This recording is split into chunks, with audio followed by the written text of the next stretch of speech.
Officer belt. Front or back seat, day or night. Wearing a seatbelt is the law. Click it or ticket. A message from the Texas Department of Transportation. The following show is paid for by the LaHood Norton Law Group. The views and opinions expressed are those of the advertiser and do not necessarily represent those of WOAI and iHeartMedia. Welcome.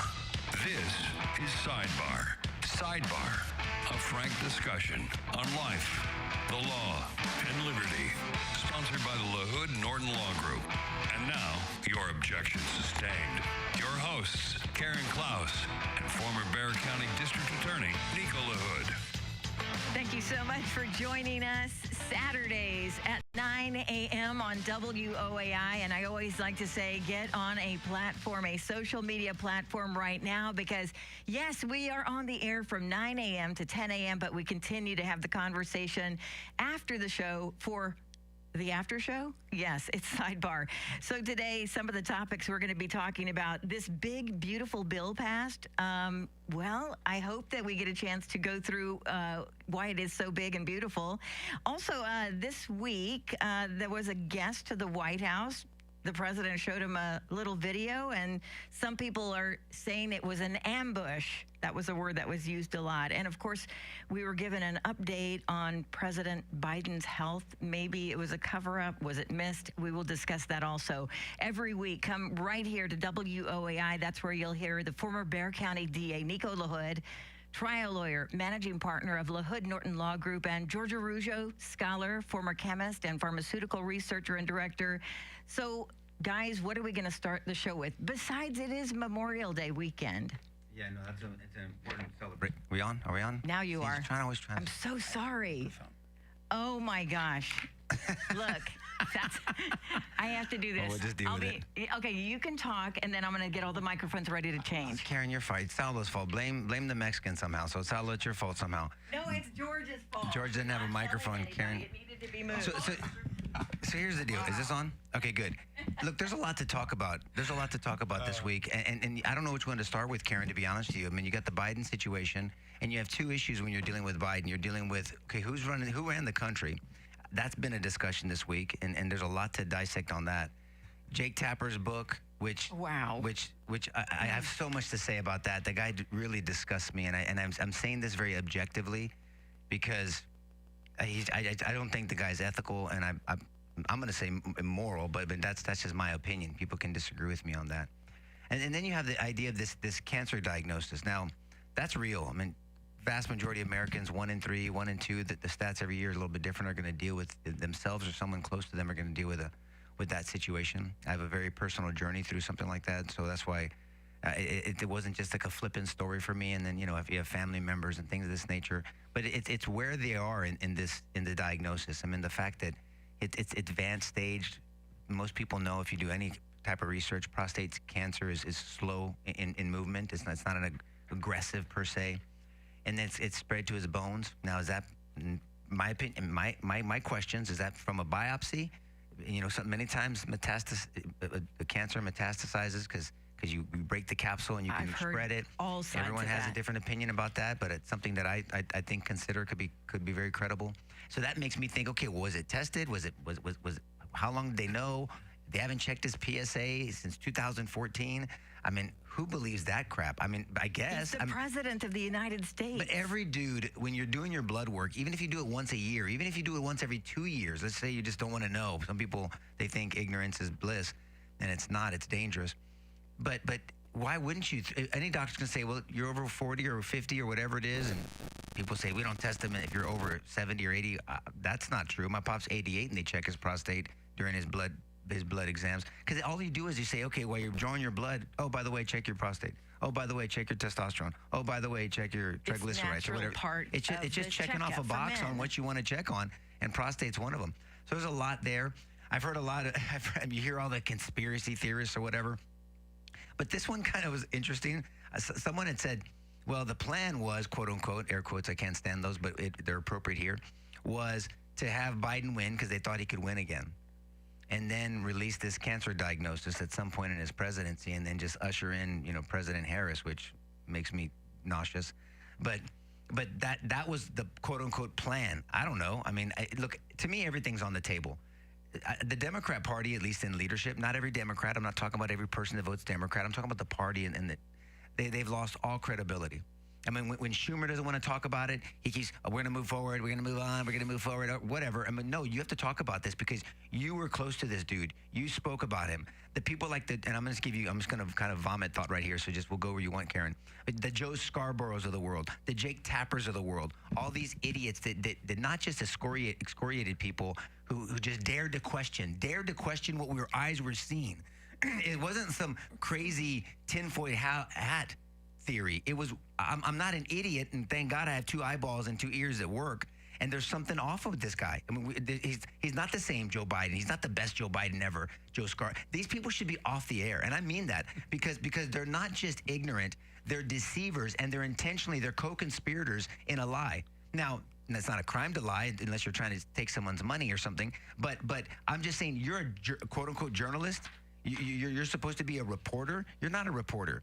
You're part of this scheme to lie to the American people. Profit from. Well, then that's a Jake Tapper deal. Yep. So this dumbass gets to lie to people, try to cancel people for questioning them, and then expects to benefit from it. I heard something from Jon Stewart. He's funny, whether you like him or not. I don't care for his politics. He said this. Someone sent me this clip. Why am I buying a book about information you should have told me for free? Yep. He's a reporter. Watch the whole thing. I didn't watch the whole. It is so amazing. Yeah. Colbert, right? No, Jon Stewart. Stewart Yeah, on the Colbert, Daily forget Show. about it, The that Daily guy. Show. He did an amazing job just talking about this thing. He took a long time, but very smart. No, but it's good. And I hope nobody buys his book, to be honest with you. I hope nobody.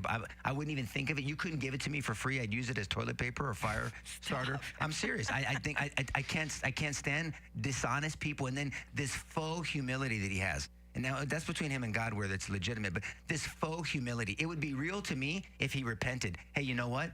I work for an organization that wanted Biden to win. They can't stand Trump. And you know what? I foolishly and ignorantly, but ultimately intentionally bought into it. And now I see the light. And that's a true repentive mindset. Not this, oh, I'm humble about how you covered this. And yeah, hold on, Megan. Hold on. Let me take my licks. Let me take my lashings. You bought my book yet? I mean, I just think he's a fraud, but that's my 2 cents. George, you do have a microphone, and it is on. But she just doesn't want to hear from you. What are you doing? Mom always says you can't learn anything with your mouth open. So Okay. But you can't eat her delicious food. But you certainly can. Can't eat her dinner. She can put out some great food. Thanks, Mama. Her chicken's great, isn't it? Her Great fish chicken. is Her even fish better. is even better. Yeah, that tomato sauce. Forget about it. Anyway, I digress. They Thanks. must be Now back I'm home. hungry. Go ahead. Go ahead. No, seriously, what do you think? Thoughts on Biden? Well, I'm thinking about Tapper's book. As you were talking, I was thinking about Tapper's book. And what exactly is the problem with Tapper's book? Well, the problem with Tapper's book is that he calls it original sin. He uses the word sin, he uses the word cover up, but he disses himself from the very thing that he participated in, to Nico's, I think, basic point. I think that's a big problem, but it's not just Tapper. Tapper is it's really a symptomatic problem that the entire political class, the media, academia, joined to basically truly propagandize the issue and gaslight the American public. So there's just so much wrong here because the book says that it was the staffers' problems. He blamed a bunch of staffers. And he goes, not my problem. I mean, I'm on CNN. I'm reporting what the information the staffers give me. Don't look at me. It's not my responsibility. But the reality is that after the June 2024 debate, everybody with a brain knew that there was something wrong. That his but yes. But if you had any doubts, Right. and you watched that debate, I mean, it was obvious that the President of the United States had a serious problem with declining mental faculties. Everybody knew that, but they sat there and said that he was, what was the term? Sharp as a tack. Do cartwheels or run circles around you. Exactly. We heard it all. And that's the problem. And it raises the bigger question, really, because this is a constitutional republic founded on principles of truth and fairness and justice. And it's scary. You assume that the President of the United States is there because of the voters' will. So this reverberates to all kinds of assumptions that I think that people have taken for granted, that, oh my goodness, that you have this president that's being propped up by an establishment that is clearly then using executive power unjustly and untruthfully and for manipulative purposes. This is weirdo, 1984 stuff. These are all things that we assumed to be true, that we talked about, and they called us nuts and conspiratorialists for assuming that. And now it seems to me, I heard David Axelrod. I mean, he couldn't talk fast enough, Nico, to try to tell people, why are we even talking about this? I mean, let's have some mercy on the guy. Let's stop talking about it. It's irrelevant. He's not the president of the United States anymore, and he's ill. Can we just move on? And I don't know. The disingenuousness is unbelievable. And I think it tears open that curtain. If we had any doubt about the kind of manipulation that we had at the executive branch to manipulate the American public, I think this makes it obvious. Well, if I was investigating this for wrongdoing, criminal wrongdoing, I would say that's incriminating, that mindset. Move on, move forward. Because look, there's a legitimate discussion. All the people that want to discredit this and just say, move on, poor guy.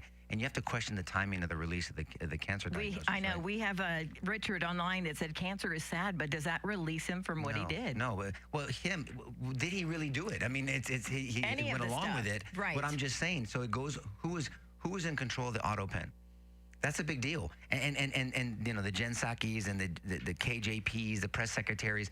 Psaki's got a book, by the way. How convenient. I mean, all these people want to benefit from what they pretend. So they're involved in a conspiracy to do something wrong, and then they want to benefit. Talk about a double cartucci, as I say, right? I mean, that's insane. Nico, yeah. Biden's not. I just want to back up a moment here. You can't say. It seems to me, well, he's got a serious mental cognition problem. He's not aware of what's going on, except for the part where he knows he's being manipulated. So, I mean, I don't know that he really had a full understanding of the degree to which he was being. I agree with that. Okay, we're going to take a break right now, but we're going to come right back. But remember, get on Facebook, X, any of the social media platforms right now so that you can continue. And please send in your questions, and please think about becoming a contributor. It's sidebartv.com. We'll be right back.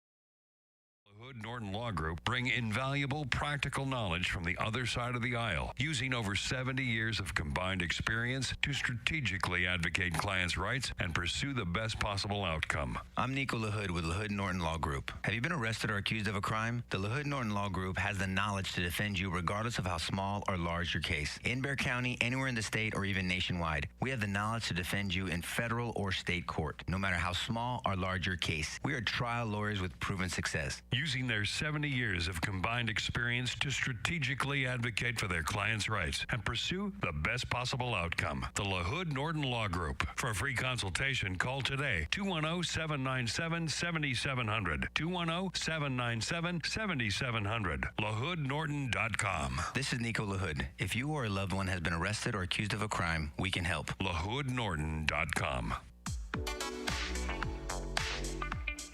1200 WOAI, sidebartv.com. You can go there and find the social media platforms, but you can also find a place where you can contribute to the show so that we can keep this momentum going on. So some say that it was a cover-up. Some say that if it sounded like a lie, it wasn't a lie because maybe Joe Biden really didn't know what's going on. But the bottom line is that auto pen was used. Some are even blaming Jill Biden now as being the one that pushed him forward to run again and to be the face of whatever was going on. I mean, but still, Joe Biden, when did all of this start? You think he was having chemotherapy? Is that what caused the fogginess? I mean, how long could all of this been happening? The minute he stepped in as president? Look, it's going to come out. I mean, I was talking to a buddy of mine. I mean, wait for the book in 10 years.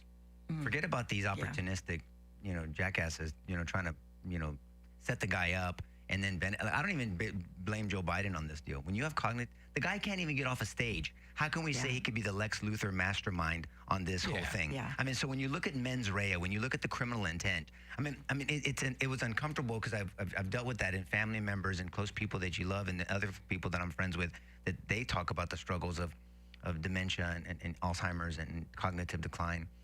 And it's hard to watch. I mean, he can't get off the stage. He's shaking the people in the air. He's uncomfortable. He has that little uncomfortable jog. He's got that shuffle. He's got that squinty. I mean, those are all signs. And then he just can't. Look, we all forget things. I mean, sometimes, you're tired, you're whatever, the cortisol's high, or you're dehydrated. I mean, people forget things. But to his level, and then his schedule. I mean, they had him on a schedule. How many times did he say, "Oh, I'm not supposed to say this"? I mean, you go back and you put a case together when you're trying to put it together, a conspiracy case, and I think this guy was just a puppet. I really don't. Look, Joe Biden is guilty of a lot of things, okay, that I think that he should be held accountable for. He's not going to, and Robert Hur, I think, was appropriate when you listen to those tapes. I mean, he's helping the guy through the interview. We were talking about this. I mean, people want to bust his chops. What are you going to prosecute? You're going to sit there and this guy, as a defense attorney, I put him on the stand. I would, and just let him just completely just crumble. And then you're going to get a jury nullification issue where the jury nullifies the evidence and just says, what are we doing to this dude? Why are we going to do this? Not guilty, not because you're innocent. Not guilty because you've been punished. God has punished you, or your whole situation has punished yourself. Just go home and just sit, I guess. I'm no Joe Biden fan. But I'm not either. But it broke my heart listening to the Robert Hur? Yeah. Yeah, man, it was bad. Broke my heart because he couldn't get through straightforward questions. No. He stumbled on stuff that's pretty straightforward, really basic, and then her stepping in to kind of assist him through it, and there's just no way. So I mean, just for people who are dumping on Biden because they legitimately just detested his policies because it was a horrible presidency for the country, that can be true, but at the same time, have some compassion for the fact that this human being was exploited by a political class, people around him who were there honestly to protect him, and they didn't. They exploited him for power and for gain. That seems to me increasingly obvious, and what makes this particularly cynical and disgusting from Jake Tapper and the Axios guy, because it's not just Tapper, it's Thompson from Axios.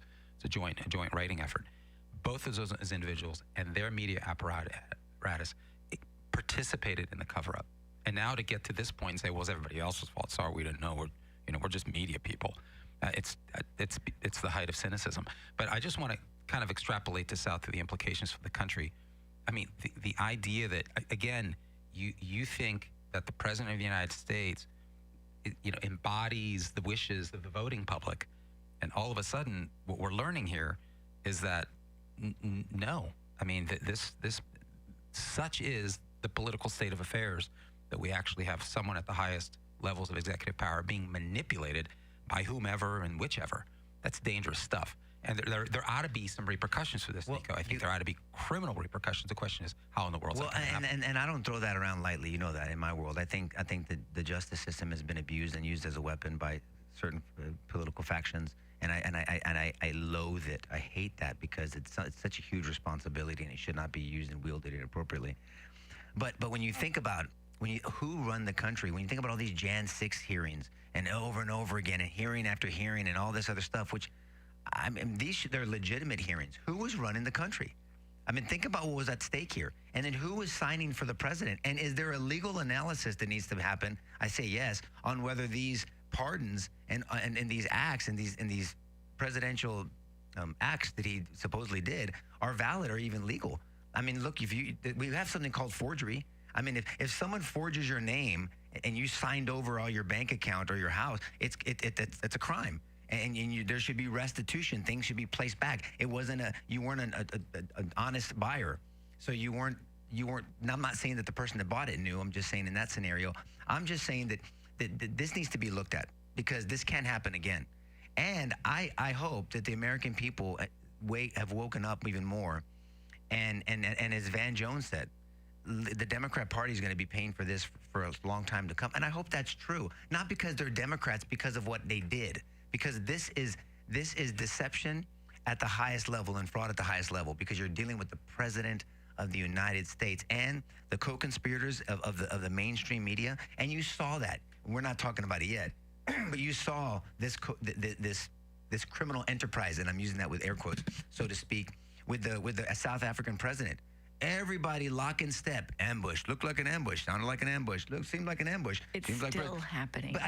But how do all these independent journal organizations or reporting organizations have the same thoughts? And as fast. The response is so fast. Immediately. Yeah. That's what I want to look into. I want to be in that Telegram chat group. With your permission, before we quickly pivot to that very important topic, I just wanted to point out that there's very few places to look for cover here on the Biden issue. We've been talking largely about the obvious political cover-up. While every American knew, especially in the aftermath of the debate, you had a march lockstep unison effort across the political class, including the media, to say, He's sharp as a tack. What you're seeing is not really what you're seeing. So that's the political aspect, the sort of political censorship, too, around the whole thing. But then just clinically, people need to understand that it's highly unlikely. Because people may be listening and thinking, Nico, people find out about late diagnoses all the time on cancer. And they're like, man, how in the world did I not know? Well, it just says, I call it turbo cancer. You're hearing that term a lot. Cancers that seem to come out of nowhere. And we'll save that for another time, especially in the aftermath of COVID so-called vaccinations.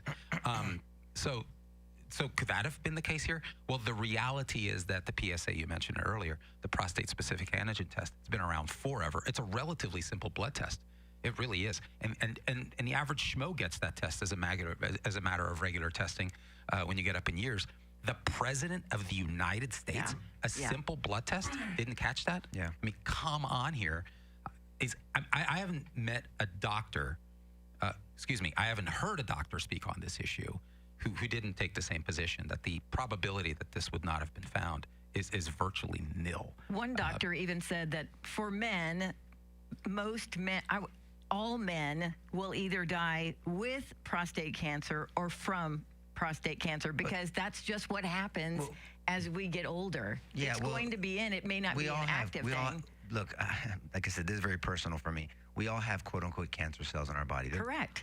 Correct. Cancer is a man-made term. It just means damaged cells. I mean, so you have damaged cells, they multiplying faster. You have your antioxidants, you have your free radicals and oxidative stress, and that damages your cells, and then your mitochondria. We can get deep into how your Nico, body's you're getting damaged. me excited. Stop. Well, I mean, I know it's boring stuff, but it's not that boring because it affects all of us. I get it. So cancer itself just means damaged cells, and yes, we all right now, all of us have quote unquote cancer in our bodies. Now, has it materialized enough to where it takes over our good cells, and then is it causing a problem? The tumor, the lump, or the bump is not the cancer. It's really an an immune system situation. But that's, like I said, that's for another discussion. But whoever his doctor is either grossly incompetent or part of this cover up. I mean, you can't say these things. I mean, he's cognitively there. It's so obvious. And look, I'm so glad it's coming out. Not because I want to get.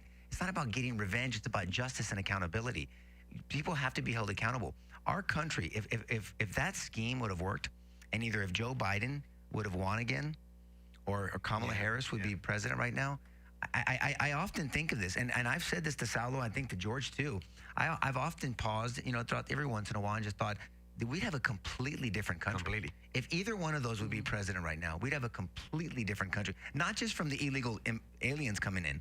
Can you imagine? Yeah. It would still. What would have stopped? We got to change legislation, and then this country would be on the verge of something that we wouldn't be recognized anymore. And so it's not scary just because thought. Harris was an incoherent mess. It's because the political apparatus that would have ushered her in is the same political apparatus that Joe Biden operated. It's the same political apparatus. Let this sink in. Kamala Harris would have been basically hoisted up by the same political apparatus that made the president of the United States irrelevant. Nico, let me ask you a question. Well, that sink in, though. Don't forget that question, though, Salo. That was an That's what I'm worried about. George. If Kamala Harris would have been elected, she would have been elected on the shoulders of the same political class that had just made the president of the United States completely irrelevant. Wow. We call it autopen, but that's the implication. That's true, George. And for a constitutional republic where the exact opposite is supposed to be the case, he is supposed to be the result of the voters' wishes. In fact, it ended up being the opposite. Scary stuff. When a criminal is going to be, when it's convicted, going to a crime, they're going to be sentenced. If that criminal has a disease or about to die in 2 weeks or a month, right? And they're going to be sentenced to life. Is there any consideration taken because he's sick?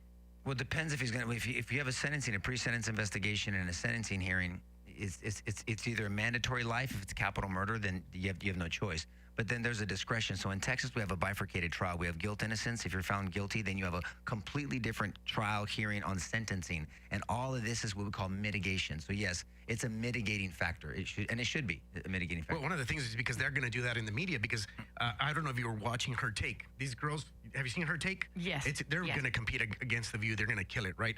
But one of the girls says, you're asking me to be empathetic now about Biden and not talk about it right now because he's sick. And you know what, Lindsay? I've heard that a lot. Lindsay, you know what she said? She says, you know what? Not even his wife did that to him. She wasn't being empathetic to her husband. So she was pushing it. She was pushing it. So I'm not going to be considering that. I'm not going to be empathetic to Biden right now. So I think the media is going to handle, say, hey, guys, we can't talk about his crimes right now because he's sick. Let's consider that he's been sick. Yeah, but that's a BS argument. I agree. But I'm telling you, the just media. A side note, that show that you're talking about, Yeah. Her Take, is that Her Take? Yes, Her Take. It's not competition for The View. The View sucks. I mean, The View. No, that's what I'm trying to say. And I hope was it does do well. created I for like that. the dynamic on that show. I've just seen some And of what the they're promos. bringing in. Yeah, But I yeah. think it's a mistake to talk about Biden. I mean, the premise is off. It's not about Biden. It's about everybody else but Biden. That's right. That's the problem. That's the issue here. Because you can't, like we mentioned earlier, his cognitive capacities were completely reduced. Okay, well then you can't also say that he was sort of the mastermind, as you said, Got it. of this whole thing. So pick one or the other. Yeah, that's right. So if in fact he was mentally diminished, then there's an apparatus around him that sustains this nonsense. And I think the implications are really scary. And here's the problem. To what extent, and I know there's been a lot of rooting out, but this actually kind of props up the efforts to wean in what's called the deep state, which is a bureaucracy that basically runs the show where the president is nothing more than a titular head. Scary stuff. Yeah. Well, but I hope they never stop talking about this. Who was running the Amen. country? Yeah. We need to. We need to Exactly. continue to talk about that. There needs to be hearings. There needs to be people held accountable. And I hope there is political backlash and punishment. Because whatever apparatus, George, that was such a good point. You're right. Whatever apparatus caused this needs to never function in this country again. It's dangerous. And I would be saying this. It's dangerous. And whether you like Trump or not, I mean, just look at the difference. Trump's been in office 4 months.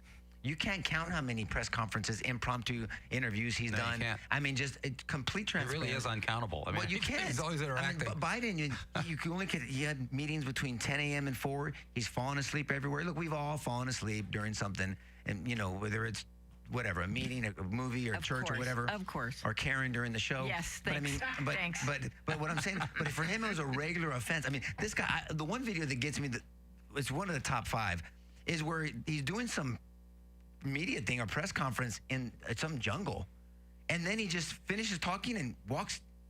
It wasn't like stage right. You're walking into a bamboo tree. I mean, he walks out, and then you see someone run after him. Yeah. And then the Italian prime minister grabs him, and then he walks off the set in CNN. I mean, look, it's obvious, and you're a Undeniable. joke. You're really not credible if you try to defend it. Okay, we are going to take a break right now, but remember, we have got to get y'all on the social media platforms of your choice so you can join us for the after show.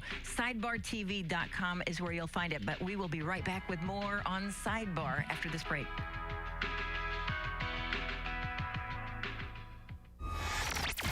San Antonio's news, weather, traffic, plus breaking news 24/7. This is News Radio 1200 WOAI from the GiveMeTheVin.com Sell Us Your Cars studio. I'm Eric Lycombe at News Radio 1200 WOAI. It's been said Texas will be the last place on earth to legalize recreational marijuana as the governor is set to outlaw THC. Details coming up first. Traffic and weather together. From the WOAI Traffic Center. 35 southbound between Olympia Parkway and Loop 1604 got some road construction that has the right lane closed. Over on Loop 1604 eastbound off-ramp to Bitters is closed due to construction. I'm Alexis, News Radio 1200 WOAI. Record-breaking triple-digit heat expected later today. Right now, we've got clouds and sun 83 at the WOAI 24-hour weather center. Our top story, a bill banning all products containing THC on its way to Governor Abbott's desk for his signature. A 2019 law bans products with more than a trace amount of Delta-9 THC but didn't set the same limit for other hemp derivatives. Retailers took advantage of the loophole to sell THC-laced edibles, drinks, and vapes. The new law puts them out of business. Questions emerging about former President Biden's declining health after audio from his interview with Special Counsel Robert Hur showed the commander-in-chief failing to recount events. House Oversight Committee James Comer joined Fox's Hannity to discuss his investigation into the former president's decline. These staffers have flown under the radar. Most people don't know who they are, but our sources tell us they were the ones that were operating the auto pen, and they were also the gatekeepers that prevented people like Pete Buttigieg and others from meeting with President Biden. A Harris Middle School student accused of bringing a gun to the campus earlier this week. Acting on a tip from another student, school officials identified the 11-year-old and took him into an office where they found a gun in his backpack. News on demand at WOAI.com. Our next update. Top of the hour. Breaking information as it happens. I'm Eric Lycum on San Antonio's news, weather, and traffic station, News Radio 1200 WOAI. This report is sponsored by Cordell & Cordell. Cordell & Cordell, Divorce and Family Law. Offices in San Antonio, Austin, and St. Louis. 866-323-7529. Joseph Cordell, Principal Partner. CordellCordell.com. That's CordellCordell.com. 1200 WOAI. This is Sidebar. Thank you so much for joining us. Go to sidebartv.com. Please consider contributing to the show. It'll really help out. Before we go let me say hi to Ruth. Ruth is connected from Indiana. Ruth, thank you very much. Thank you, MJ. Susan, thank you very much. Nelta, thank you for getting connected. Manuel, thank you. Thank you for everybody that's watching and also liking and also sharing this broadcast. I totally agree. Thank you so much for all your input, because not only do we get comments from our listeners or our viewers on social media, but people come up. I know they come up to you guys all the time, but they come up to me and they give me their opinions on the topics we're talking about. And last week, was it last week that Rolando Pablos was on? I had 3 people come up to me and say, thank you so much for doing that interview, because I had heard him on other news outlets, whether it be television or other radio stations.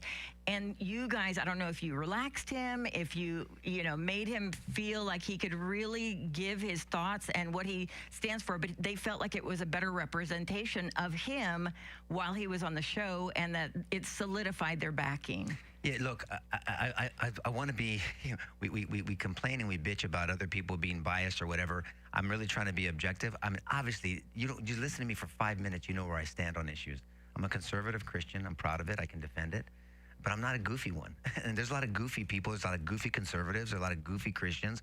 And I don't think they move the needle. And I'm all about moving the needle. I want to move the needle. I just want to sit in an echo chamber and just say, oh, yeah, oh, you're not Republican enough. Oh, you're not conservative enough. Oh, I think this is what it means to be conservative. Well, I'm going to challenge you and bring you down to your principles. Not your thoughts, not your feelings, your principles. And so I really want to move the needle. And I just shared with you a story that I won't share right now about what happened at a restaurant that someone came up to me that you would think on paper would not be a supporter, and they are, and they're going to vote for Rolando. Mm-hmm. And we talked about that. And I wanted Gina, so I think there was Ernest, and Ernest listens, and I appreciate him for listening. And I'm going to address Susie and also when we talk about another issue. But people that support us and that think and they're considered conservatives or whatever, I get it, Nico. How many more times you want to mention you want Gina on? I do want Gina on. I do want Gina on because I'm honored. I'm honored that people like Alamo Talk and Mark Antoine and people that obviously don't support conservative Christian ideas, but that we can have an arena to debate these things out. Because if my idea is as good as I think it is, then I should be able to debate it. And same with them. Yeah. I don't want to sit here. I love it. I'm not into the rah, rah, rah, shikaboom, bah thing. I don't live in that world. I live in the world where things are real. Your decisions have consequences. I'm sick of the consequences. And so I want to move people. And whether I'm talking about faith, the Great Commission, you're going to hell. That is not going to work. And you're probably going to, you idiot. I mean, I want to talk about why Jesus Christ is dependable, why the Bible is authoritative, why conservatism is something that benefits all people, why it's not a bad word to be a conservative, what that really means. Because people have bastardized that word, to be honest with you. And it doesn't mean what people think it means. And so I wanted Gina on this, and we reached out to her how many times, Karen? 3 times by phone and by 2 different emails that I have for her. So text, phone, and my buddy Willie reached out to her, her campaign. I wanted to give her an opportunity to talk, to explain, to field questions, because theoretically she should be a mayor to everybody. And I want to give her an opportunity, because when I full throat, we're going to give Rolando another opportunity to come back on. And I'm going to encourage people to go out and vote. And then they should vote, their principles, and don't sit down and think, oh, I'm just one person. Make sure 20 people go vote. This is going to be a low turnout vote, June 7th, early voting the week before. And we'll get the specific dates. And I'm going to drag Rolando back on here now and take Gina's spot, because I think that's there's not one arena that I said no to. Not one environment. And I knew I was walking into hostile environments. I knew it. But if I said I was going to be a statesman, if I'm claiming to be a servant of the people, not certain people, the people, I'm going to go into a hostile situation. And you know what? There's going to be an opportunity to win people over. You're never going to move the needle. And what I cannot stand is when quote unquote Republican or conservative sees a convert, someone that leaned left or progressive or quote unquote, dare I say, Democrat, and then they come over and they say, I agree with you guys on this. I'm going to vote this way this time. Oh, you're not really a this. Man, you're just an idiot. I'm going to say it. I really can't stand that. Just sit in your closet and be mad at the world and let people like us and other people out there try to move the needle more, because that really frustrates me. So yes, I wanted Gina on because I wanted to ask her some tough questions. And I wanted to give her the opportunity to respond, because she deserves that. I do appreciate her past service. I do, but I disagree with everything she stands for. I guess I haven't heard everything, but I wanted to give her the opportunity, and I want her to have an opportunity to win people over. And if she can't, then her ideas suck. And if Rolando can't, then his ideas suck. And maybe you have to have a decision between who sucks less. I don't know. Those are the two choices we have. I don't think Rolando sucks, and I'm going to vote. Oh, I can't vote for him. I don't live in the city, but I'm going to encourage people to vote for him. I just am. And I think people should really push it hard and not just sit down. This is a huge election. There's runoff elections, and people should take them serious. Amen. I can't argue with that. Tough questions typically come in one basic form. You make a claim, and then there's the stuff that you do. That's it. So we went on Rolando's website, and we looked at what he claims to believe in, and then he's got some history as a politician. We look at the things that he stood for, and most of the questions came up. And here's what the voters are concerned. Here's the stuff you focused on. Here's the stuff you claim to believe. Have you followed through on that? Is there a consistency, number one? Number two, there's the voters cares about X, Y, and Z. Does your platform reflect the concerns of the voters? That's it. So it seems to me we'd say take the same tack with Gina. Of course. I mean, we'd simply look at our website. She's making claims about what her priorities are. Do you really think the voters care about that? Do the voters care about gender affirming policy in 2025? That's a legitimate question, because this is central to Gina's campaign. She cares about all things gender. She is understandably, given where she's coming from, and her alleged orientation, she's full throated on this idea of LGBTQIA and LGBTQIA rights and adequate representation and policy. So fair enough. It's a free country. Here's where the voters are. How does that align? Explain. Why do you think that's a good idea? I'm just curious. I'm really curious, because it's central. I mean, you could see it. It's all over her website. So I'd like to understand that. Legitimate question to ask. And I hope that she comes on. We're not hostile. We're not disrespectful. We're just curious. I mean, hopefully we represent the curiosity you see in the electorate. Well, and Rolando jumped in. You know how you say you can say everything you want, but when you see what people do, that's when you say, okay, my mind is made up because I see the results. Well, the same thing kind of happened to the president of South Africa, wouldn't you say? He keeps on saying, this is not happening in my country. There's no, white farmers being killed. And then President Trump, is it the word ambushed? Played a video that showed kind of just the opposite. I see how this is considered ambush by a lot of people, but the truth is the truth, isn't it? Cross-examination is not ambush. An ambush, first of all, the hypocrisy of the media. That's what reporters are known for. They ask you a question, it's a setup question, and they ambush you with it's not an ambush. If I'm a public figure, you can't ambush me, because I should be prepared. I mean, now you could be classless about it. You could be dishonorable about it. You can have low integrity when you do it. Sure, but I'm a public official. The South African president was coming here, my understanding, someone correct me, asking for money. That's what he wanted. He wanted money. And everyone talks about this public discussion. What have been the private discussions? People don't know. You don't think that our country has asked about this privately? And then so President Trump asked him about it, and he denied it. I do this all the time in trial. I have. It's called cross-examination, and I have the gotcha question. I mean, the gotcha response. I have a piece of evidence that witness doesn't know we have, and I give them the opportunity. Now, number one, if they give me what I want, well, then great. Now I'm going to take you down a path that I want you to go, and I want the jury to hear. But then if you don't, I'm going to impeach you. It's called impeachment. So Donald Trump impeached the South African president. He wasn't overbearing about it. Go back and I was very careful when I watched it, because I got text messages. I didn't watch the whole thing, but this part I got.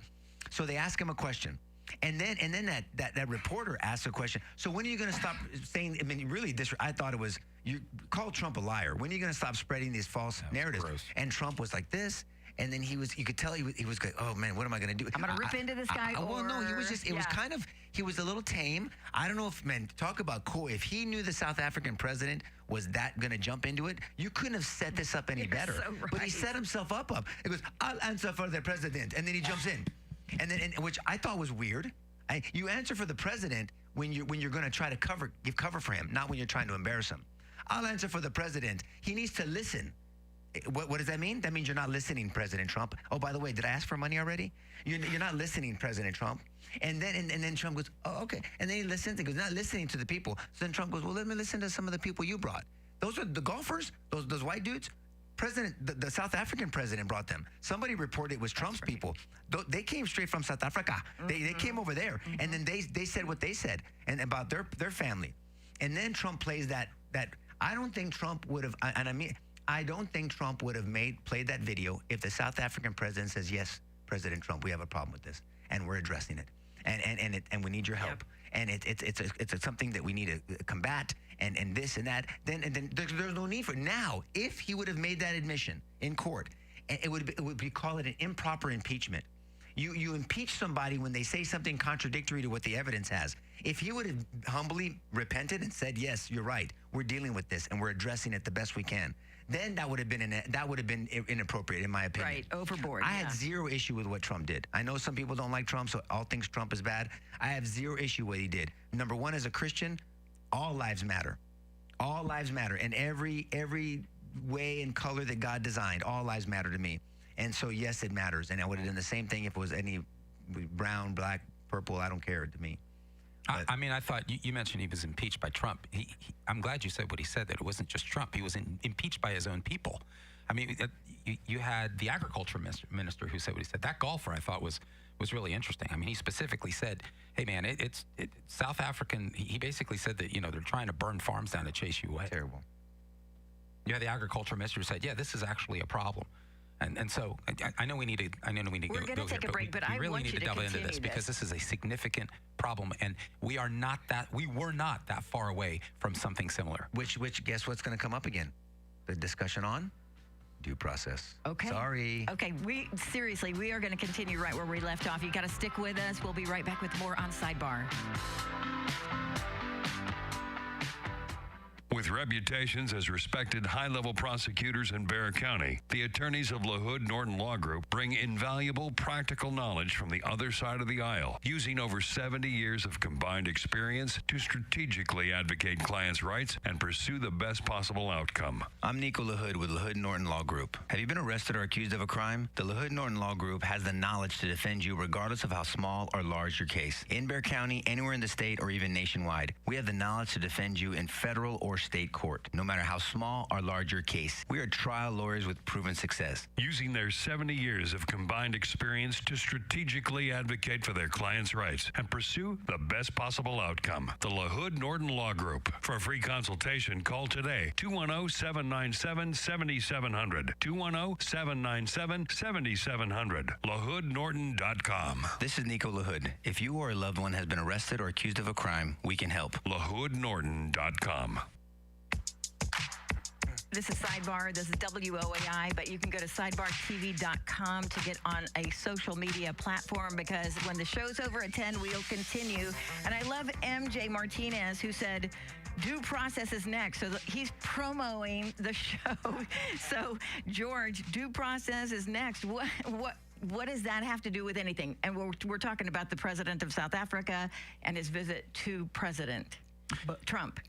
Because the problem in South Africa has been going on a long time, and I love that the point came up, and this came up on our discussion last week. This is where perhaps the parallel is: two wrongs don't make a right. Yeah, and that's a generally solid principle to live your life by. The apartheid in South Africa was a grotesque evil. Nobody disputes that. Race-based policy and race-based discrimination is grotesque. It wounds the heart of God. It should wound the heart of every human being who even cares about fairness. And so this was a reality, this political and social reality in South Africa. That ended. It ended decades ago. The problem is, in the aftermath of it, the correction became an overcorrection that is now a grotesque evil in its own right. And now what you have is a racism-based policy, a race-based policy against white Afrikaners particularly, the Afrikaners. Afrikaners are Dutch descendants of descendants of descendants of descendants in South Africa. And a lot of them are farmers, not all of them, but a lot of them are farmers. They're landowners. And those farms produce. They produce produce for the rest of the country. This is it's an indisputable reality, except for the lunatics in South Africa, including President Ramaphosa, who sits there in front of the President of the United States and dismisses this as not being true. Mm-hmm. And then thank God for the video. Thank God for that. And he's got his own delegation there. He's got his own agriculture minister who testified in front of the entire world that this is a problem. He's got a golfer there, a professional golfer, who testified that this is a problem. Never mind the video, because you can say, maybe it's photoshopped. I doubt it. It isn't. It's been around for a long time. Of political ministers calling for the extermination of the Afrikaners and the Boers, which is another term for South Africans. Its own statistical agencies show that there's been an exodus of white South Africans out of South Africa. It's been going on really since 1985, but it's been going on in earnest for the last 20 years. Some 70% of any of the South African white Africans that have left in the last 20 years. And this testimony of being hunted down, of having land taken at government will, that's not new. That's been going on a long time. All Trump did was shine a flashlight. I love what you said. Why was the South African president even there, Nico? He was looking for economic assistance. Yeah. He was looking for tariff-free trade arrangements. He was looking for aid. And the reality is that Trump turned off the spigot. That's why he was there. And it's totally legitimate to say... Trump didn't invite him. He asked That's correct. Yeah. But it's legitimate for Trump to ask a simple question. Why should the United States give you aid if you are advancing policies that are not just against the interests of the United States, but they're against the interests of humanity itself? Not to mention that, but this is what they're doing to their own people. But what are they doing in terms of foreign policy? Has anyone ever heard of BRICS? The S in BRICS is South Africa. Brazil, Russia, India, China, and South Africa are a coalition united only by their disdain for the United States of America, trying to undermine the United States, not just politically, but economically, trying to displace the dollar as a reserve currency internationally. South Africa is over here asking for money, but over here, they're teaming up with China and Russia against United States interests. South Africa, the African National Congress loathes America. It is a racist government that has been committing atrocity after atrocity after atrocity for decades. And as a person who came out of Africa from very, very similar, in a very, very similar situation, man, that really touched a bone. I was singing Trump's praises. Every Democrat who allegedly cares about race-based discrimination should have been kissing Trump's ass. But instead, it's an ambush. It's a one-way. Look, and apparently only certain types of genocides are okay. Racism is evil, no matter which, and it can happen in different, whether it's a Mexican towards a white, a Mexican towards a black towards a Mexican, a black towards a white towards a black. It doesn't matter. I mean, racism, the idea of racism is evil. And like you said, I love that word grotesque. It is. And it's antithetical to any biblical worldview or to any just societal interest, in my opinion. I mean, because then you have this tribalistic mindset, and then it's just, you're never going to have peace. You're never going to have peace with that mindset. And so what he did, I think, was appropriate. But it also, the problem is this is instigated by the government. The government signed into law some of the atrocities that are happening about taking land from people. It's a land expropriation act that Ramaphosa signed. Well, when he plays stupid, this is not the interest. The government doesn't endorse this. Now, Trump should have been extra ready. He wasn't ready for this. He could have just completely hammered his ass on that. If he would have been ready for that one, or somebody should have jumped in, because that would have been just an annihilation of that, because that's not true. I mean, the country is a co-conspirator, so to speak, and these atrocities are happening in South Africa. And that's why I am such, once again, a due process hawk. Because, under Nelson Mandela, this didn't happen. But and that guy, Ramaphosa, by the way, was kind of one of the last of the Mandela kind of originalists, right, in that country. And believe it or not, South Africa, if you didn't know this, used to have nuclear weapons. But they self-surrendered them at some point, thank God. Can you imagine if they had nuclear weapons now? All I'm saying is due process checks in the idea of it checks the homework of the government. The government should never not have their homework checked. I'm not going to assume the government's homework is 100. I'm not even going to assume it's an 80. To me, the government's homework is an F. And the government has to build their case why they deserve a C and why they deserve a B or whatever. And due process, the system, quote unquote, there's air quotes again, checks the homework of the government in every way. Not for the illegal, Susan Kennedy, not for somebody else, for us, for you, Susie, for Ernest, for me, for Manuel, for Karen, for Saulo.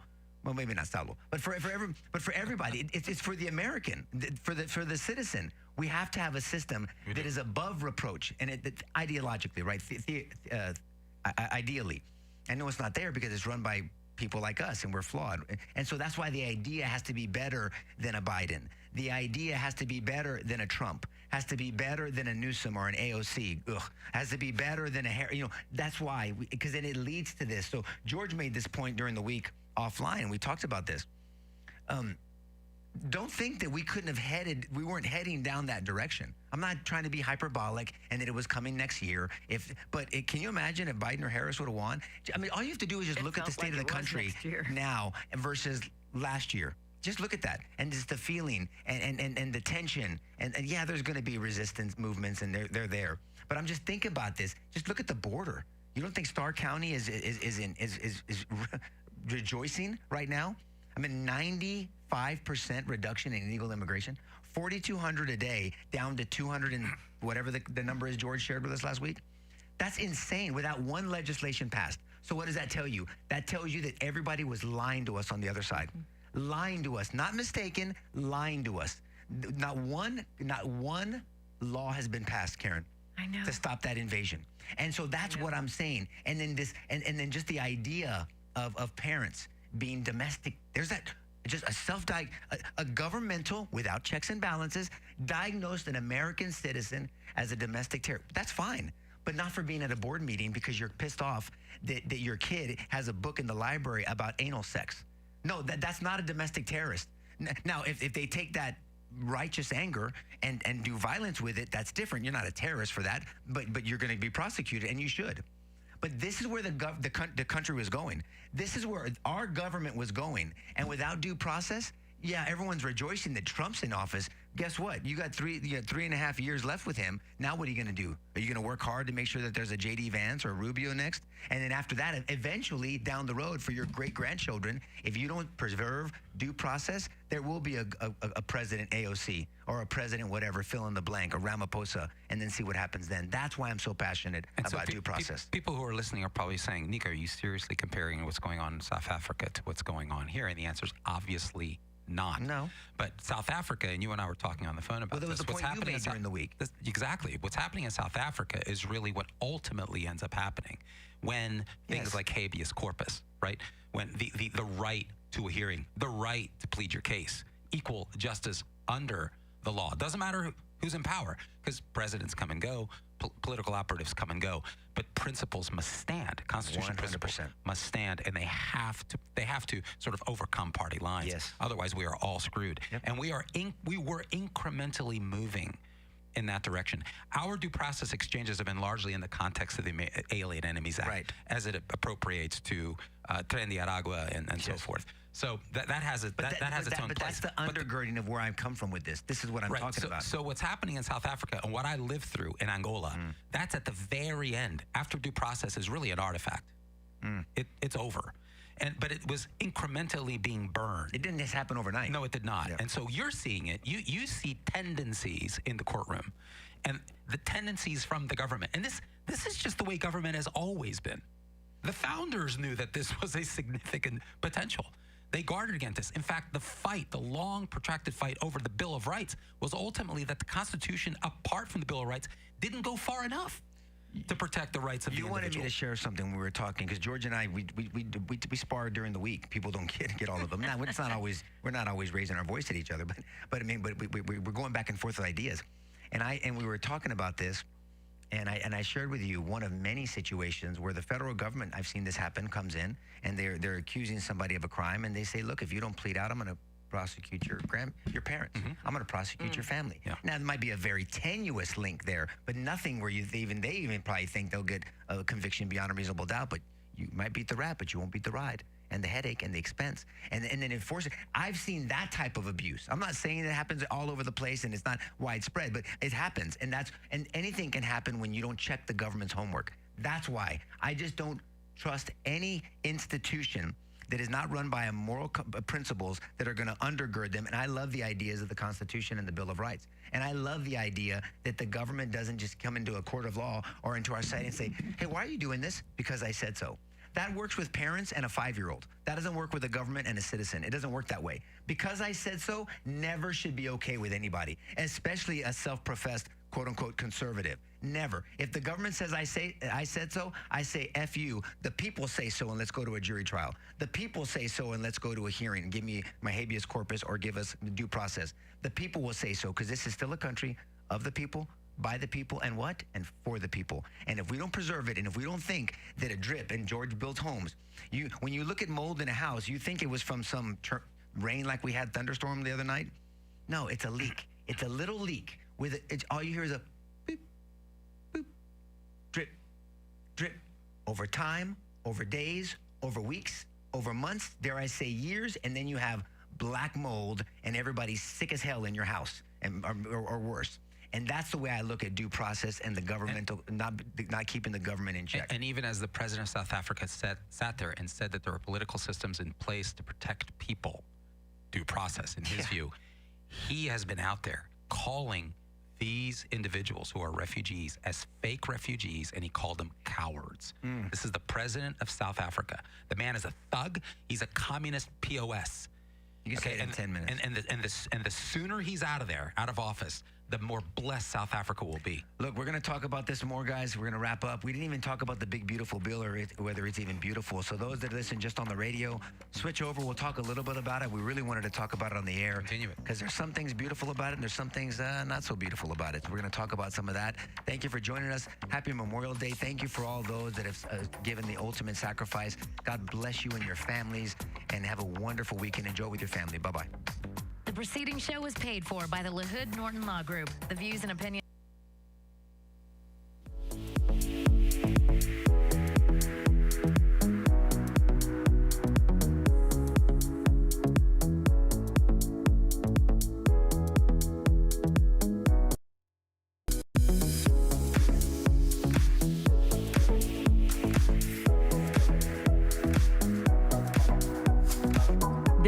They are now. Hello, test.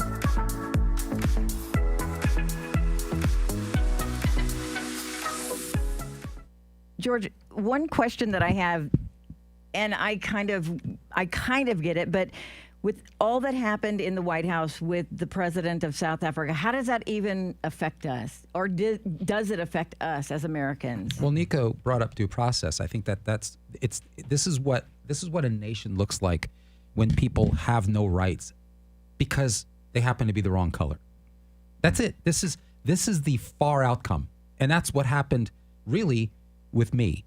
Different geopolitical elements between South Africa. Party or the wrong political party. Yeah, exactly. Or the wrong ideology. We see it, fill in the blank. In American terms, we see it that way, and I want to just talk about that in just a moment, because when we talk about critical race theory, when we talk about critical theory, that is an Americanized representation of the philosophy that leads directly there. It is a Marxist philosophy. It begins with critical race theory that makes it philosophically okay to separate people who should be blessed by the government and others who should be ostracized. And it makes it okay. It's a religion. It's a philosophy. It's a worldview. And so we should talk about that briefly. But what's going on in South Africa is really the far outcome of that.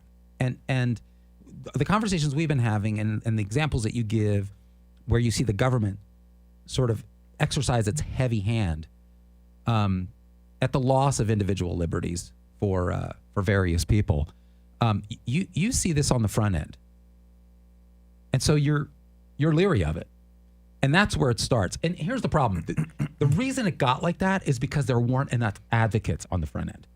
It's because people thought, oh, it's okay, we'll cut corners now. This is no big deal. We'll rein it in tomorrow, And so this is how it happened. Well, look at the bathroom bill. You think it was about the bathroom? What did I say back then? I said, it's not about the fucking bathroom. It has nothing to do with bathrooms. This is an ideological shift. You're going into a restroom. If you're in there for more than a couple of minutes, you're screwed. You need to work on your digestion. But I mean, you're either going to sit if you're a guy, or you're going to stand, or if you're a guy, if you're going to sit no matter what, if you're a woman. But you're going there for a momentary. It wasn't about bathrooms. It was something deeper. And then we got where we're at, where parents try to stand up against it, and then they were actually looked at and investigated by whom? Who were they investigated by, Karen? The government.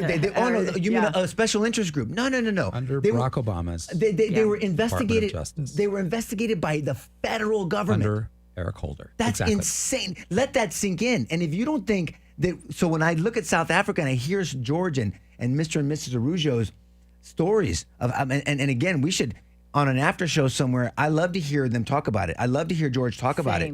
About they literally escaped at night. And Mr. Araujo, what he did and his connections and sent his family off, and he stayed behind like a real man does. And George's remembrances and the explosions and the voices and everybody's linking. I mean, that was real. You're being hyperbolic, Nico. Am I? I'm not being hyperbolic. No, it's you're not not. hyperbole. But am I? I mean, if you look at Trump's first term, and then what happened in just 4 years under Biden or whoever was running the country, under 4, and it happened way quick. What happened on the border? That's how it happens. This invasion. You need mouth to mouth. You all right? All right. I mean, because Karen will do it. I mean, but you know, I mean, it can happen. And can you? And it's just this incremental, like I said, and it's happened like this because people are asleep, because the media's in on this bullshit, and because the government being run by whatever. I love that and that was such a good point you made on the radio portion. This apparatus. It's not about Biden. It's not even about Harris. You think that chick is wise enough or smart enough to do anything except cackle? And I'm not trying to be mean. That's just a fact. Does anyone think that Harris could do 1/10 of what Trump has done in the last 3 months? Regardless of whether you're okay with let's say he's negotiating tariffs right now. Do you think Harris could have put anyone like a Scott Bessent, for instance, in place, or the trade dignitaries that they put in place to negotiate outcomes for the United States? Do you think Kamala Harris can articulate economic policy? Seriously, the woman, does she know what her name is? I mean, have you listened to her talk? Kamala Harris is an empty suit, but that's perfect if you're a Marxist. Because you're a fucking liar by definition. If you're a devout Marxist, you don't tell the truth because the truth is undigestible by normal people. Why? Because at the end of the day, you breed and feed on conflict. And the average human being eventually grows tired of that shit. You never rear the true head. It's deceptive at its core. And so while we are not South Africa, the philosophy and the policies were being incrementally put in place. Do you remember COVID? Yes. You don't think censorship happened in COVID? You don't think the government exercised its heavy hand, particularly in the aftermath of Joe Biden's election in 2021? If it wasn't for that Supreme Court ruling, I know a broken clock's right twice a day. I've got my own criticisms of the United States Supreme Court, but at least they came through and they stemmed the tide there a little bit. And then the government got in bed with whom? With Facebook. And got in bed. I mean, think about this. Kidding. I mean, we forgot. We have such short memory. We forgot. You don't. Someone sent me a video this morning about that dumb dick Bill de Blasio, where he's eating French fries and burgers and saying, "How delicious are these? If you just get a shot." And good French fries. This is the mindset of the apparatus they were trying to dupe us. Exactly right. And people fell for it. And so what's happening? And Ramaphosa believes this. He totally endorses it. His foreign minister is a piece of shit. These people are out there. They're out there advocating the killing of people because they're white. And they say, well, because it's, you know what? They're going to get their due. It's time they get their due for all that shit they did to us. That's the logic. That's how they cover it up. And so where are we going in this country? Exactly there. Whites have been in power too long. You know, we have fucking founders who are white. And so they're inherently racist. And so we adopt critical race theory. We use race, our racist history, which we've done so much about in the last 4 or 5 decades, which these people never want to talk about. They fester wounds that have been largely healed over the last 10 years. And they build policies of discrimination. Do you people not see what's going on here? Critical race theory was heading us directly to where South Africa now is. And there's evidence of that. Yeah. And we should talk about that a little bit. And let me tell you why I loathe it, Karen. I loathe this because I was talking to, I'm good friends with Marquise Cox. He's a pastor. He was on R Rated with us last week, and I've become close friends with his brother, Maurice Mo, call him Pastor Mo. And we had Marquise and Mo, excuse me, Sally, you gave me what you had, this last Wednesday. And we were talking about ethnicity and race and all that stuff. And I had the chance to share with Mo over lunch. We had lunch last week about why this idolization of ethnicities, whatever they are, it's antithetical to a biblical worldview. Martin Luther King railed against it, and that's why he was so successful, because he said, judge somebody by the character of their, the content of, not the color of their skin, but the content of their character, which is the biblical idea, by the way. And I shared with him, he didn't know this, I shared with him that, when my brother was murdered, he knew my brother had been murdered, but my brother had been murdered by 4 men who happened to be black. So under this mindset, I'm okay. I'm justified in taking it out on all black people, all people that happen to be black. Right. I mean, that would be evil. That would be anti-biblical. Gross. That would be unjust. How could I justify that? And nobody would, or even better yet, well, how about the great grandchildren of Kenneth Foster or Mauricio Brown or whoever else that are involved in the 4 men? That would be unjust either. I mean, and I had an opportunity. I shared with him to sit down with the dad and the grandpa of Kenneth Foster, who was one of the men, one of the ringleaders of that group that murdered my brother.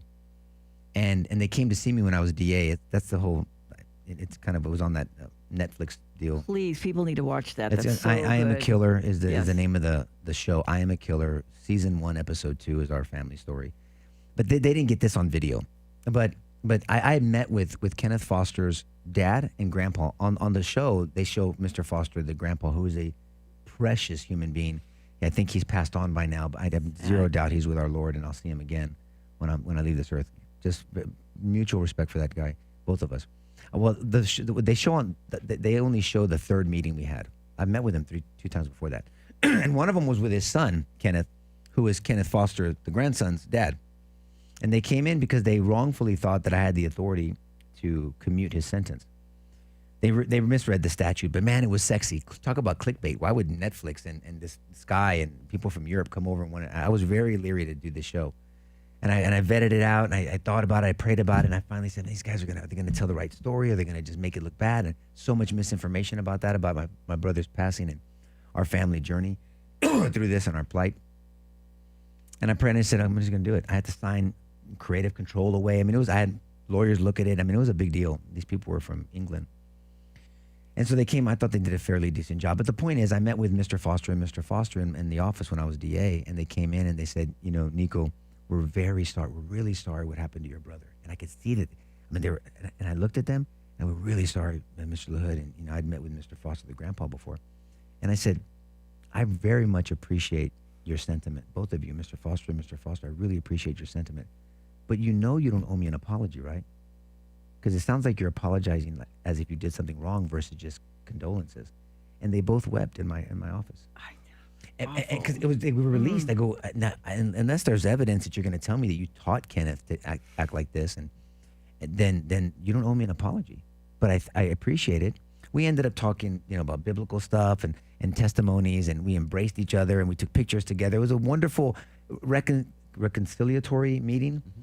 And it was beautiful. And then so that the 3rd meeting was me and the grandpa meeting, because I had met him a couple of times on the campaign trail, and we had meetings and we talked. And it was very mutual. I just really had a strong affinity for Mr. Foster, the grandpa. I'd only met the dad one time, but he was a gentleman. And he had some issues, but he was a gentleman. But so that's why it's so personal to me. I loathe judging someone by their skin.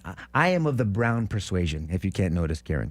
Okay, I am of the brown, a little bit tinted. Right, but we need to protect those, because God created people that happen to be white. Amen. God created people that happen to be Asian, or that happen to be Nigerian, or happen to be whatever, African, whatever it is. They're all God's creation. We all have the imago Dei in us, the image of God in us. Now, whether we realize it and live up to it, that's another story. And that's part of me. That's a principle, like due process, like free speech, like freedom, and these are all principles that I can root in a biblical worldview. My worldview is biblical. Somebody who's Hindu is Hindu. If you're a Muslim, it's Islamic worldview. If you're an atheist, then it's about you. But whatever it is, I mean, so whatever it is, that's your worldview. That's how I take in information, how I process it, and how I react to it, respond to it, and live it out. That's what a worldview is to me. George, unless you have a better way to explain that. But that's what it is. And so that's why I loathe this. And so if these Africanos or whatever you call them, these people that happen to be white, are being treated this way, just like in the 50s, in the evil that happened here in the South. I mean, it's evil what happened. It enrages me when I think of stuff like that. It does. And the only way you correct it is to do what Scripture says to do. Is Ephesians 2:14. Go to the cross. That's my humble opinion. You go to the cross and do what Jesus did. And he made two groups of people one, and broke down the wall of hostility that Scripture says. Martin Luther King modeled it, but so did Malcolm X in a different way. And who was more successful? Malcolm X or Martin Luther King? And you said if, and I just want to double down on this, and I know you're doing it rhetorically, but it is absolutely going on. What are we talking about? The idea of genocide and the extermination of a people simply because they're white. This is going on in more places in South Africa. Okay, it has gone on in Angola, without question. And just to understand, for all the evils of colonization, and there are, colonialization isn't pretty. It starts out violent and it is brutal. True enough. I'm never going to defend that. But at the end of the day, after centuries have progressed in Africa, there have been a lot of very productive outcomes. Eventually, descendants of the horror learn to assimilate and come together. And there have been African societies, South Africa being one of them, even Angola at one time, where the harmony was palpable and there was structure and there was a way moving forward. What Marxism does is it enters into these societies and it festers old wounds. It reminds people why they shouldn't be reconciling, why they should be at each other's throats. This is what Marxism does. It goes into a society, it identifies its wounds, and it festers them again, and it makes a polemic, an argument on why people should be hating each other and dividing against each other. And that's what goes on in South Africa. And then that becomes policy. And so this is very personal for me because we came out of this. There was a revolution in Portugal in 1974. It was a left-wing revolution. Salazar, the previous quote-unquote right-wing quote-unquote dictator, wasn't perfect. But the country was largely stable by any measure. You had a left-wing revolt which destabilized the African colony, Angola. I was born there. And we suffered unbelievable horror, and there were people that suffered unbelievable civilians. There were 30 to 50,000 civilians prior to the next civil war after me. Yeah, it's just been one after the other. About 30 to 50,000 civilians who lost their lives, not to mention thousands in warfare because of these fomented divisions based on old wounds. It's disgusting, and I want you guys to know it's been happening here in this country, and it was going to become actually a matter of policy, widespread policy. Nico, we heard it during 2020. In fact, we were talking about it on the show on a regular basis, and it was all in terms of critical race theory. Critical race theory takes this Marxist model and applies it to race in American politics. There's a UCLA law professor, Cheryl Harris. I don't think she's related to Kamala Harris, but she's a critical race theory guru. And I read her stuff right around the COVID era because it was particularly stunning to me, given everything that was going on in the country. She proposed suspending private property rights. This expropriation bill in South Africa, you think we're thousands of years away from that in the United States? This woman proposed suspending private property rights, seizing land and wealth, and redistributing it along racial lines in the United States. This was ready to be submitted as policy. We were talking about how the FBI at that time was holding workshops on intersectionality. The more minority features, the more of a victim you are. And the FBI was holding workshops on intersectionality. The FBI, for goodness sakes. Department of Homeland Security holding training sessions telling white employees that they commit micro inequities because they've been socialized into oppressor roles. People fell for that crap, man. This is Department of Homeland Security. For the Treasury Department. Yeah, that's right. The Treasury Department was training staff members that, quote, virtually all white people contribute to racism and that they have to convert everyone in the federal government to the ideology of anti-racism. This was government policy. Where do you think this ends up? Where do you think this goes? If Kamala Harris had been elected, that is exactly where we'd be heading right now. I think every outcome begins with a philosophy. Go ahead. This is a little sidebar, but there are some people now that are saying, and somebody online just reminded me of it, that with what we just went through with the government being, like going against individual citizens, whether it be calling parents domestic terrorists or arresting Christians, people are kind of freaking out right now. One, like Dan Bongino came out this week saying that, Jeffrey Epstein did kill himself. And then secondly, who was it that did the 86, 47? Comey. But they're wondering, and they're losing hope that Pam Bondi and Kash Patel are going to come forward and something actually be done against the people that did all of these things before. We actually, we had a text stream on this. And, Dan Bongino, you think what you want of him. I mean, he's fine for me. Cash, that's fine. But they were full-throated on this deal. I mean, Bongino said, hey, man, don't let this die. This is what it is. I'm telling you. And it's either one of two things.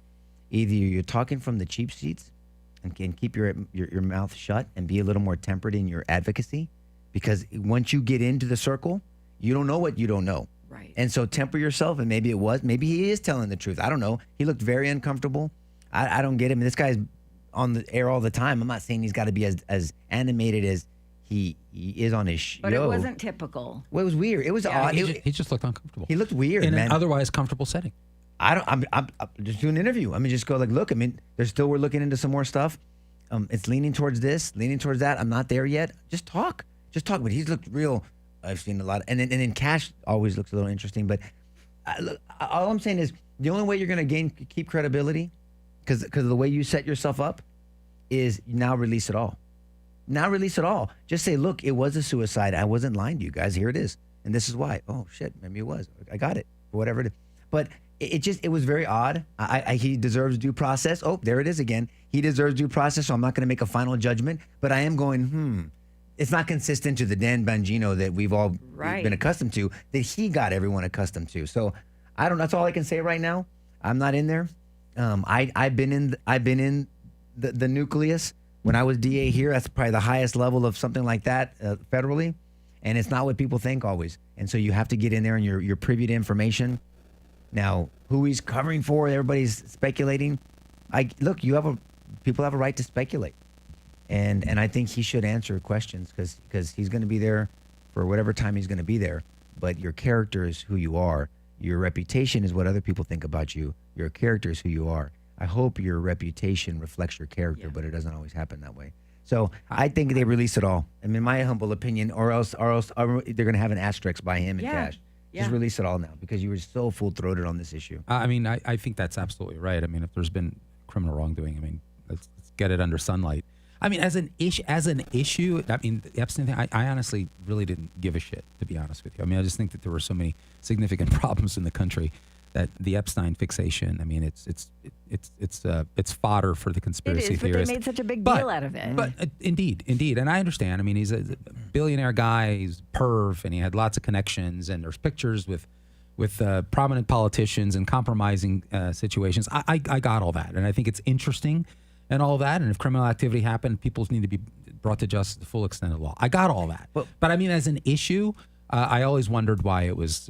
But it's not the issue; it's the underlining issues. It's like the apparatus, like you brought up to me, just like this Butler. But it's DC, Nico. Criminality is. But I don't like go along to get along. People do. Yeah.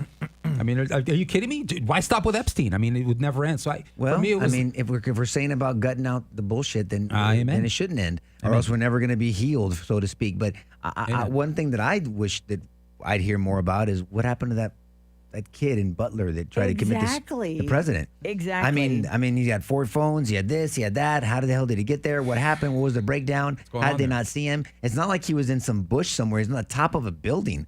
I mean, was it really Everybody that? saw How him. would he know that he would have cover? And what was? I have questions.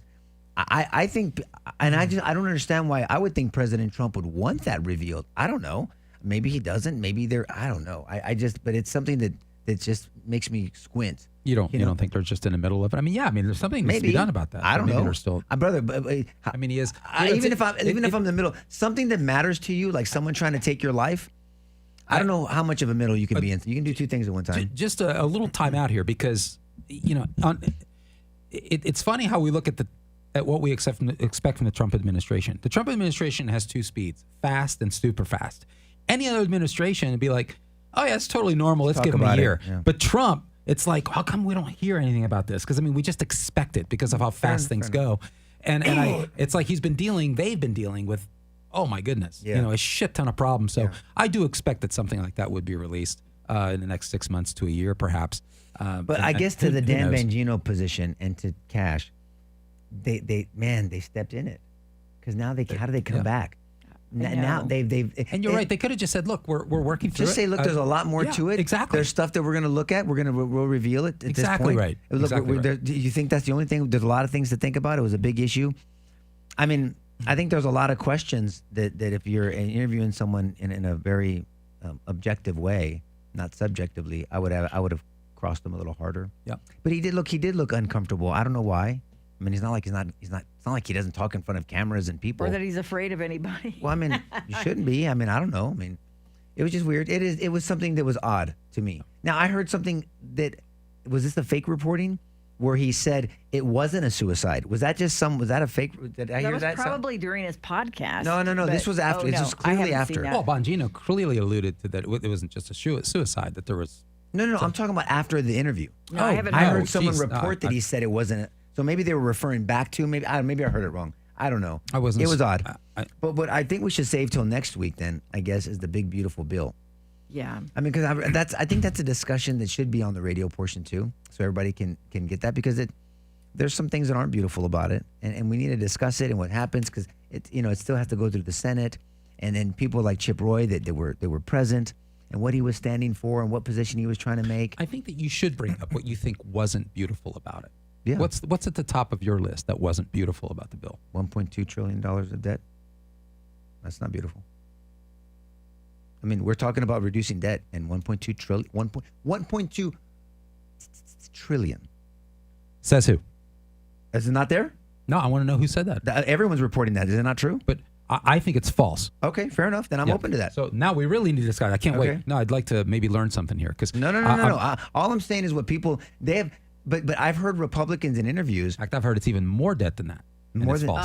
Oh, okay. Well, I've heard Republicans acknowledge that yes, we're not there yet, but the economy will overtake that, and that's what Republicans have been saying for years. And that's why Chip Roy. And hence why Chip Roy did what he did. And this is I'm not a fan of the Congressional Budget Office. I mean, it's the only thing we got. So I mean, I very hesitantly, kind of trot them out. I'm not a fan of it.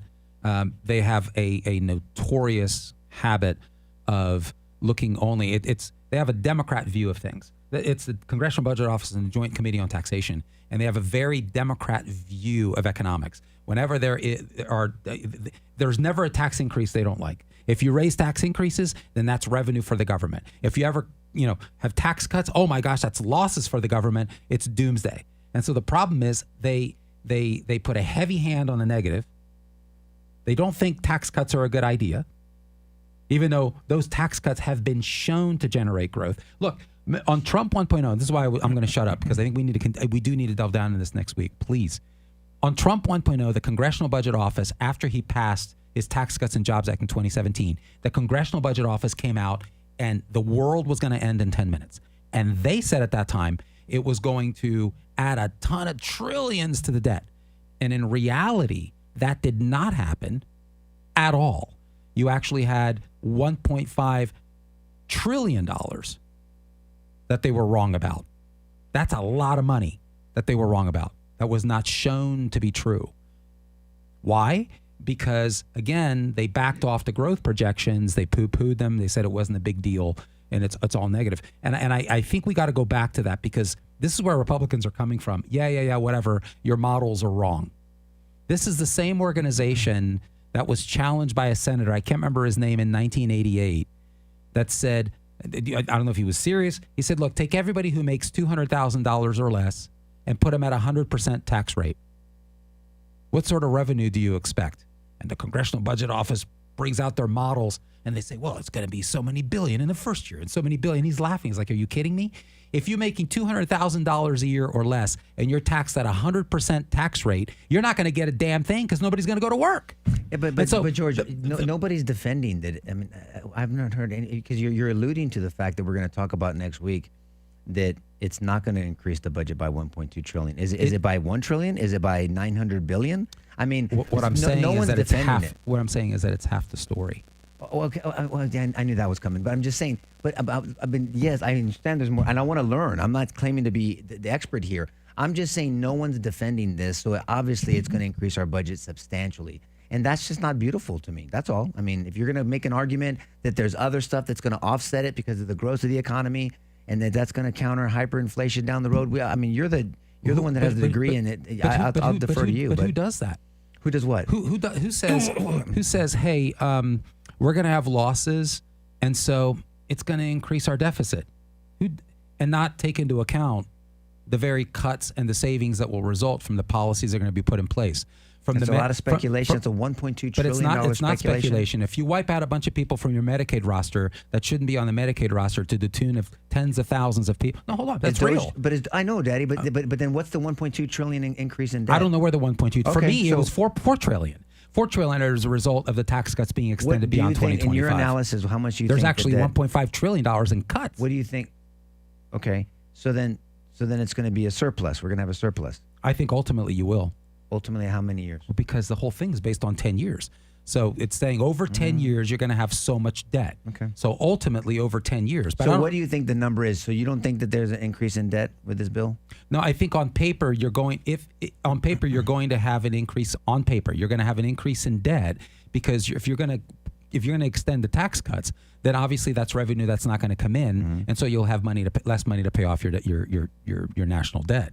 But that's half the story. Because that money is going to go to work to generate growth, to be able to what? Yeah, no, I produce agree with that. more income. But that's been the story for a while. That's been the narrative for a while. The problem is that analysis isn't done. So I mean, if you're going to give me the story, give me the whole story. Don't say, well, do you deny the fact that it's going to? No, I don't deny it. But do you deny the fact that there's going to be revenue? Well, in fact, you do, because it's not in the fucking analysis. That's all I'm saying. I mean, there's got to be a two-sided analysis. And you do the same thing in your home, in your business. There's revenue and there's expenses. If all you think about is your expenses, things are looking pretty bleak. Yeah, I agree with that. That's what's happening here in the analysis. If we have this Doge, which I love, and cutting, then if you're doing Doge and Doge was trying to save 1 trillion, and that seemed to be an oversell, right? I mean, that Elon did an oversell. By next year, I think is the objective. I hope so. Look, I mean, I like Elon. I hope he does it. I wish he didn't back down, but I guess his company, he had to. Yeah. And he has to do what he has to do. He gave a great service to our country. But then if you have that, I want to know. I think we have a right to know. We do. Yes. How much is this going to increase debt? And if I start a business, and I have $1 million debt or $500,000 debt to start the business, well, of course, at that snapshot, we're past initiating a startup business. I mean, we're in the throes of a 250-year-old business, right? So all I'm saying is I mean, all debt is not the same. We've talked about that before from a financial standpoint, and I want to know exactly what the debt increase is going to be, and the plan to have this benefit. We can talk about that next week. Then that's fine. But that's not beautiful. Debt. When you're even thinking about it, we throw trillions around and billions around like it's no. We've been desensitized to it. Think about that. I mean. Like, oh, it's only $4 billion. Think about Trump's wall, $4 billion. What? That's nothing. Come on, what are you waiting for? I mean, but $1 trillion of debt. I mean, wow. What is it? I want to know what it's spent on. Why do we need it? I mean, those are questions that I think every citizen have, and I think that's why people like Chip Roy, or there's only two of them. But Chip did what he did. I have found Chip to be extremely ideological in the sense that he believes in what he believes in. He stands on principles. And whether you think he takes it too far or not, you're entitled to. But I mean, I think he's the new Rand. Well, I mean, if it didn't man, politics is dangerous. It's a contact sport. You're right. Politics is a contact sport, man. All I'm trying to say is that I don't take it seriously because the track record is shitty. That's all I'm trying to say. So I don't buy that this is going to be a strictly debt issue. You got to look at debt and income. And by the time you look at it, I think you're going to end up far on the income side than on the debt. Look, I'm just saying go back to 1.0, and it happened there. The predictions come from the Congressional Budget Office. They said that Trump's fiscal effects on the positive end were going to be short by $1.5 trillion. And they ended up being heavy by they were off by 1.5 T's. Well, then why are they still working there? No, brother, that's my. And Trump's in charge, so let's get rid of him. And all I'm saying is if for another lawsuit. But I think he should. I mean, he pushes back on those estimates all the time. He does. But on 1.2 trillion, if you're not contesting that debt increase and you're arguing that it's going to produce 4 trillion in income, and then there's going to be the net operating income is going to be on a plus side, then let's talk about that. But my question is, do we need the 1.2 trillion? If we're trying to cut, why are we adding? On the surface it appears counter. The logic doesn't seem there. So you have Doge trying to cut, but then we're spending more. Well, why don't we just reallocate? If we've cut $1 trillion here, then just reallocate it and keep it the same. Can we just freeze the debt? I think that's what Republicans How about we just would say. freeze the debt? Just freeze it. If we could just freeze the debt, I think we'd be good. All right, if not increase it, just freeze it. Just spend what we spent last year. And work more efficiently. And that's where Doge comes in to me. If you freeze the debt, don't increase it, and then really save it in the Doge deal. I would like to know, and I have not seen evidence where we're increasing debt, if not for the tax cuts. Okay. The only thing that I've seen is on the argument of tax cuts. If you extend by the way, the alternative would be to raise taxes by $4.5 trillion on the American public. Do you think that that's a reasonable alternative? I think not. So, especially right now. So the only reason the debt's going up is because you're going to extend the tax cuts that are in place. But Trump is cutting left and right. So I'm trying to understand if someone makes the argument, oh yeah, setting the tax cuts aside, you're going to raise it over here, raise that over here. Where? I'm not seeing it. No, but if you cut the tax, if you extend the tax cuts, correct, that doesn't increase your debt. That decreases your income. Your debt should be the same. Maybe I missed that class. So if your debt is $100,000 and your income is $200,000 and you extend the tax cut, so then now your income is not $200,000, it's $100,000. Your debt shouldn't increase. Your debt stays the same. The government is going to have less money to service their debt. It's $1 trillion in. But that doesn't increase the debt. That's just less money to service the debt. I agree with that. And 15% of our budget. Correct me if I'm wrong. He's our genius here. It's not Nico. 15% of our budget goes to servicing the interest on debt. Is that accurate? 3% of GDP. It's around $1 trillion a year in interest costs. You're never going to get over that. If we're going to do something, so you got to chew that up and grow. But seriously, if you don't, this is what we've been doing. This is how it works. They don't have enough money to pay, so there's a deficit. So the debt goes up because they don't have enough money to pay for it. They keep borrowing. That's what I'm trying to say. Okay, that's a different. But the debt doesn't go up automatically. You're saying you as continue an outcome to borrow. Yes. Okay. Well, I that's want to get the there concern. the right way. This is why Massey called it a debt bomb. But he's not looking at everything else. And this is my point. I don't have a problem acknowledging that isolated, absolutely. But this is not an isolated bill. I mean, there's plenty of cuts strategically to stimulate growth. And like we said last week, what's Trump going to do? His only solution at this point is to eat the debt, to grow taller and bigger and wider than your debt so you can eat it. That's it. So how do you do that? I mean, I don't know what else the man can do. I mean, to increase investment, significant capital investments in the country, the tariff policy to reorganize supply chains across the country, across the world. I mean, it's a multi-pronged effort to do that, to have manufacturing back in the United States to actually produce our own goods, to have reinvestment to the tune of trillions. There's no other way to do this. You have to grow bigger than your debt. And so I'm not. But there's two ways to do it. Yeah. There's increase in income and there's reduction in debt. There's two ways to people always say, I got a buddy of mine call me, goes, I just got a raise. I go, really? We're empty nesters. So my kids are out of the house. So there's not one more penny coming in the house, but there's a lot less going out. So I increased it.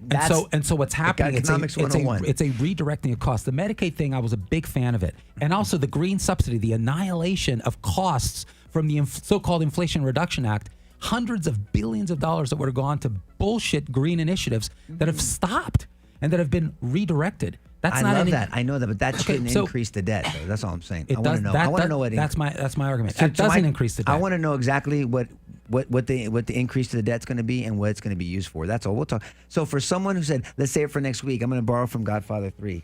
Just when I think I was out, he pulled me back in. I'll give you the bullshit narrative from the CBO, and then I'll give you Araujo's view. Yeah, well, and then you can pepper me. Yeah, I'll cross-examine you next week. All right, guys, thanks for joining us. Hope you enjoyed this. Celebrate Memorial weekend safely. Please thank families that have paid the ultimate sacrifice. I mean, look, we're having debates, and we're arguing, and we're doing all this stuff because we can have arguments of due process and Second Amendment and First Amendment and free speech because people gave the ultimate sacrifice. And it's not just them, but the families have to deal with it too. So the families supported them and have to deal with it. So love on a family of someone who has sacrificed their loved one for us. But make sure you celebrate safely. Be careful. Share these shows and these podcasts with people you think would be better for them. Benefit from them. We hope you benefit from them. We benefit from them. So we hope it blesses you as well. So God bless you guys. Bye-bye.